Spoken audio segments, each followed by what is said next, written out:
Bart, thank you so much for joining us today. Would you tell us a little bit about your role at Twister? Well, thank you for having us. We are Absolutely. very happy to be here. My name is Bart Prast. I'm the head of technology in Twister, which is a company based in Rijswijk, close to The Hague in the Netherlands. I'm heading all the engineering disciplines, which also cover the research and development of our technology. And I've been doing that since the start of Twister in 2001. My background is in applied physics, which is very helpful in development of our products. One of your colleagues was just speaking on the panel today about assessing the importance of gas in emerging markets in Africa.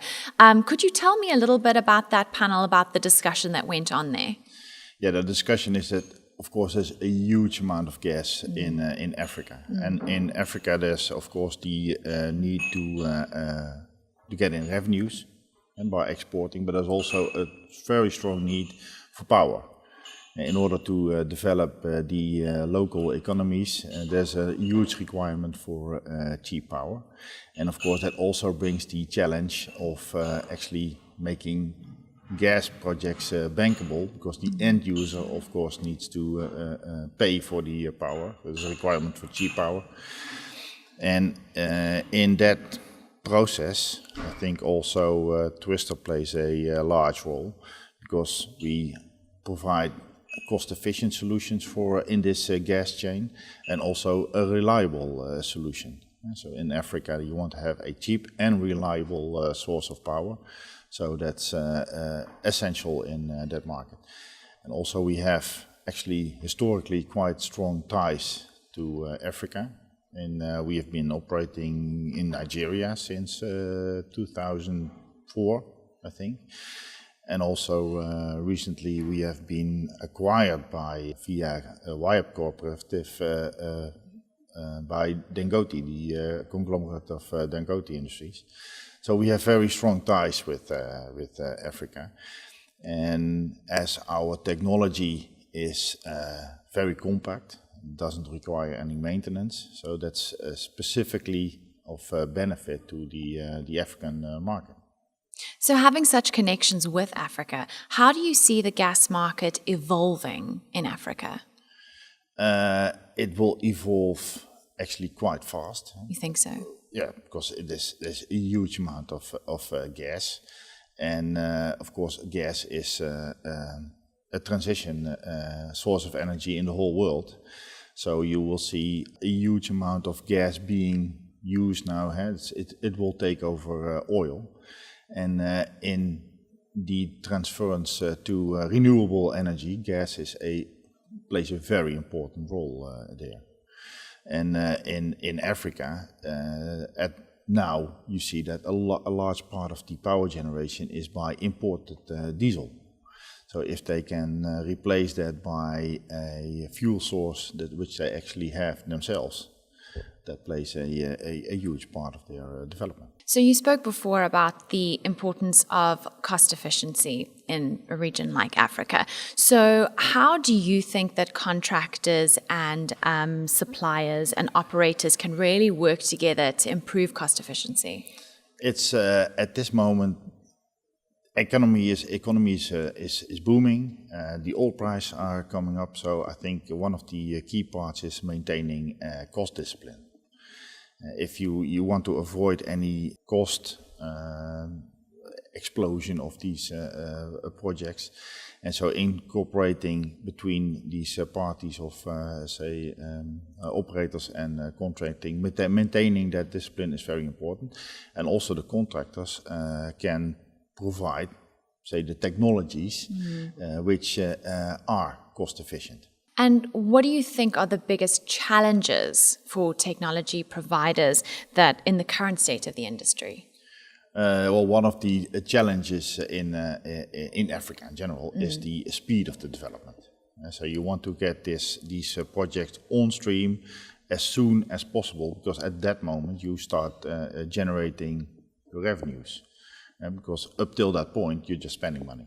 In order to make sure that all these projects are bankable, you want to apply the newest technologies which are cheap or cost efficient to apply and reliable, and in cooperation with these operators, that is a challenge. You see that large oil companies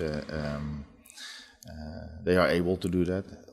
Smaller oil companies and operators still have some hesitance in applying these new technologies, but they're really picking up fast. Do you think that collaboration can aid in the speeding up of those kind of processes? I mean, like all the different players working together. Yes, of course, but in that cooperation also the local governments play a large role, of course.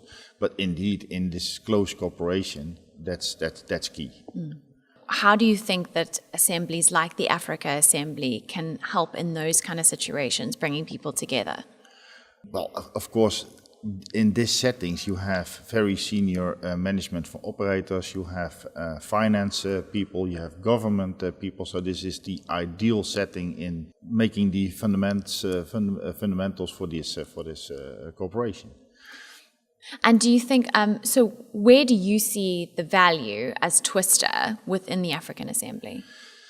Well, we've been actually we have attended a lot of these events worldwide already, and I think we now for the second year we're also a sponsor of this event. And for us, it's, as we provide a cost-efficient solution, it works from two sides. You have to tell the investors that there is that it's out there and that they can reduce their cost of the project development and execution. On the other side, of course, you have to make sure that the engineers within a company are convinced about the risk of this applying this new technology. And if they're on both sides, if they're okay, then of course they meet right in the middle. And for instance, if you talk to investors here, they really like the idea if you have new technologies which are very virtually require no maintenance. From an investor point of view, that's really important. So yeah, that's basically why we are here. What we do is we provide gas solutions, gas processing solutions based on our patented technology. We provide a very compact way of processing gas right at the well, so upstream mainly. And in an offshore environment, we dramatically reduce the required space and weight of offshore platforms, which is a large part of the investment in this whole gas chain. So that's where the cost efficiency starts, in the gas chain. So you mentioned that you've been working with the Oil and Gas Council for a few years now. Yeah. What's that experience been like for you? It's been very good. Initially, it sounds a bit odd that you're here as a technology company. As a technology company, but from our perspective, that you have to show the investment side, that it makes really sense to apply this, then this is a perfect setting. And of course, we are very happy with the organization. If you want to talk to people, then they are very helpful in establishing contacts. So we are actually very happy with the organization. Of course, beautiful venues. And, isn't it just, hey? This year, we're very, very blessed this year. Yeah. So I wanted to ask, how do you think that the assembly's gone so far? We've had day one, we're a quarter of the way through day two. How's it going? It's going very well. I think the attendance is even up from last year, because we were also here in last year in Paris. So I think there's some very good sessions, and I think some key points are highlighted very well. So we make good contacts with either existing partners or clients or potential clients, and also owners that we have here. So it's very important. Super. Thank you, Bart. Thank you so much for joining us. I really appreciate your time. Okay.